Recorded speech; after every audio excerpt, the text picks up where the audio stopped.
Good morning, everyone. So, our topic for today is barriers to communication. So, let's talk about barriers to communication. So, these are the factors that prevent messages from clearly sent, received, or understood. So, in the 21st century, these barriers are more complex because of technology, cultural diversity, and fast-paced digital communication. So, when we say barriers to communication, it is the hindrance to communicate or to understood uh, because of the barriers we cannot understood or receive the messages that others want to relay us. So these are the barriers to communication. The first is language barrier. A language barrier occurs when people involved in communication do not share a common language or have different levels of language proficiency, making understanding difficult. Occurs when people do not share the same language or level of language proficiency. So, language barriers, so it is the barriers between the language of your it is the barriers between the language. So for example, Filipino students attend an online class taught in deep academic English and struggles to understand the lecture because of unfamiliar vocabulary. So uh, for example na is like sa akong giingon is a Filipino student. So ang Filipino student mag-struggle siya og communicate og English because we are using Tagalog, but now uh, daghanay mas maayo nga mo English na Filipino. So karon murag dili na siya kaayo barriers sa atoa nga Filipino. But kung sa lain siguro nga language like for example Filipino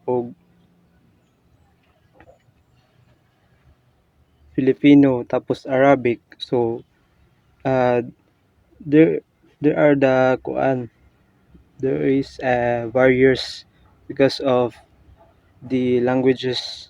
So because Filipino Tagalog ang ilang inaistoryahan, tapos sa Arabic pod Arabo pod ilang inaistoryahan. So there is a gap between languages, so dili maka-communicate og tarong ang matag usa kay naay language barrier.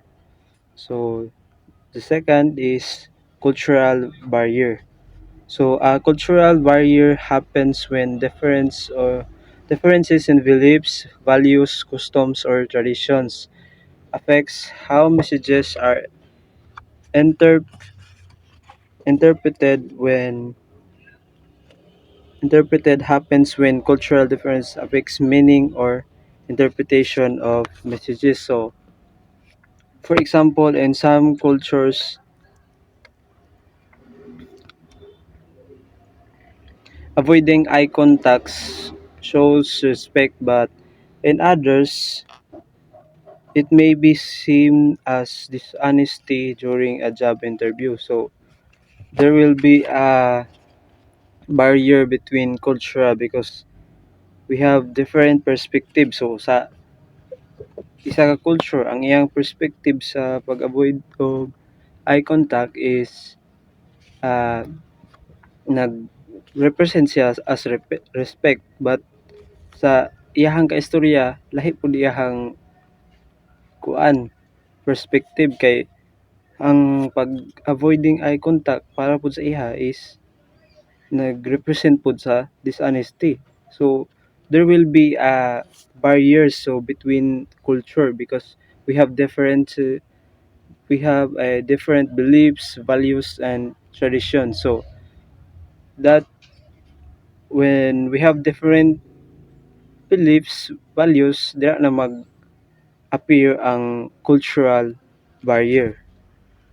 So the third one is technological barrier. So a technological barrier arises when communication is disrupted due to lack of access to technology, poor internet connection, or technical problems. Of course, due to lack of access to technology or technical problems. So dire apod sa technological barrier, so unlike siya sa language o sa traditional barrier kay diri is uh, ma mag-appear lang ang technological barriers kung sa online, like sa mga lack of technical problems. So mong kay ay mga poor internet connection, so dira mag-appear ang technological barrier. So for example, a student misses an important instruction during a Zoom class because of poor internet connection or a broken microphone. So makita dito ang technological barrier kay na-miss sa students ang instruction tungod kay naa siya'y poor internet connection. So mag-appear ang technological barriers because of the hindrance of technological problem. So makita mo gina karon pareha sa tua when we have online class. So when we have online class tapos hinay ang signal, so there will be a technological barrier because of the poor internet connection or broken microphone. So diha na mag-appear ang technological barrier. So the next one is psychological or emotional barrier. So a psychological or emotional barrier occurs when a person's emotions such as fear, stress, anxiety, or lack of confidence interfere with effective communication. So dili lang di ay sa linguistic o sa cultural or sa technological. So naapod tayo sa mga emotion o sa psychological barrier. So for example, a students is too nervous to ask questions during an online presentation even when they do not understand the topic. So there will be a emotional or psychological barriers because of the nervous. So gikulbahan siya. So dili na niya ma-ask kung unsay gusto niya ipangutana kay kulbaan naman siya. O for example is naa kay problem, so dili ka ka-focus sa, for example nagsulod ka sa eskwelahan tapos naa kay problema dako. So dili ka maka-focus sa imong pagpaminaw sa imong instructor because of kay huna-huna, depressed ka.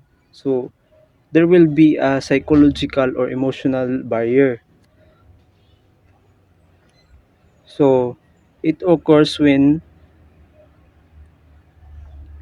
the emotional or psychological barrier, so dili ta magka communicate o tarong. So mora, thank you and God bless.